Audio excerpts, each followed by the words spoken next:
The leader of the Nationals in the Senate, Bridget McKenzie, joins us now from Canberra. Bridget, welcome back to News Breakfast. Great to be with you, James. Are the Liberal Party now so on the nose with Australians that they're even too much for you at the moment? Well, James, the decision we made yesterday was to leave the coalition, and it was based on principles. We had 4 policy positions that were really the first gate for us to get through as a partnership before signing a coalition agreement. And it was clear to us that the Liberal Party had no way to be able to guarantee that we would be keeping policies that we believe deeply in, like divestiture of supermarkets and big box retailers, like mobile phone coverage in the bush, like nuclear power generation, and indeed our $20 billion regional futures fund. So if you can't get through the front door and guarantee the bare minimum, we saw that as an opportunity for us now to go it alone. Just on policy then, I mean, Susan Lee's mum has just died, the coalition's just been smashed in an election, and even in the weeks ahead of the election you were still releasing policies. Why the sudden rush to lock in policies now? Well, we don't see that as a rush. Previously, after elections where we haven't won, the policy remains the policy of the coalition until it is removed. The leader of the Liberal Party decided to put all of our policies that only 3 weeks ago we fought an election on suddenly up for review. There were some of those that we believe shouldn't have been dealt in that manner. Now, that was a decision for her, and we've made the very serious, thoughtful decision that at this time we are going it alone and standing up for the 9 million Australians who don't live in capital cities, and that's what we're focused on going forward. Is it not a reasonable enough position, though, after such a thumping defeat, to put all your policies out there and say, hey, we're going to take our time and review them? Well, the reality was the coalition was handed an historic defeat, James, but the National Party within that held all of our seats, and indeed we were able to achieve a 10% swing to the National Party against the Labor Party in seats like Bendigo.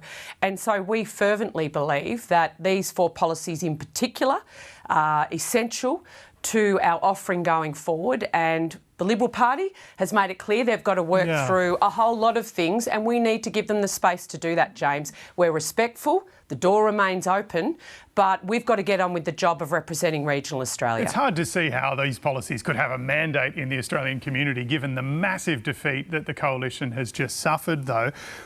James, I'm going to pull you up there. James, I'm going to pull you up there, because by that very sentence that you just uttered, you are effectively saying that those that live outside of capital cities can never hope to have policies that we back, that support our communities and give us a future, to be mainstream in the Australian political system, because we will never have the numbers in the Australian Parliament to deliver that. That's the reality of being 30% of the population. That's why the National Party still exists 120 years later, because it isn't fair. And so I'm going to not allow this kind of assumption that just because regions think that way doesn't mean that we shouldn't have those policies. So just to drill down into that, are you effectively saying that you're going to have these policies but have no way of passing them, because you are going to pretty much need the Liberal Party to get legislation through? It seems unlikely that Labor is going to adopt, say, nuclear power anytime soon.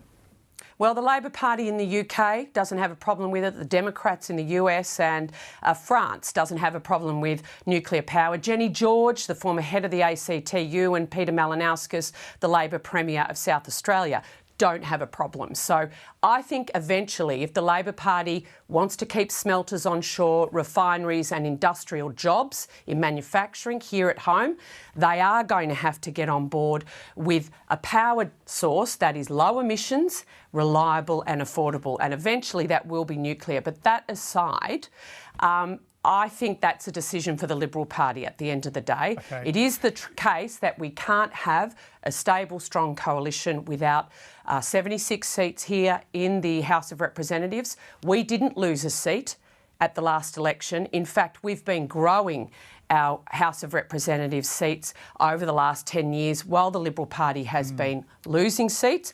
That's a matter for them. and we want to respect them as they go through the process to sort that out. You did lose a senator, I think, in New South Wales, but I just want to get back to that actual point. Susan Lee holds a seat that it was, of course, held by a former Nationals Deputy Prime Minister. Would you be pretty relaxed about the Liberal Party running in all of your seats at the next election? Well, James, this is one of the serious risks of the decision we took yesterday. The reality is we are no longer in coalition, and that is a very real prospect for us, and that was part of our thinking as we went forward. We also see it as an opportunity to put a very strong proposition for rural and regional Australia to those communities.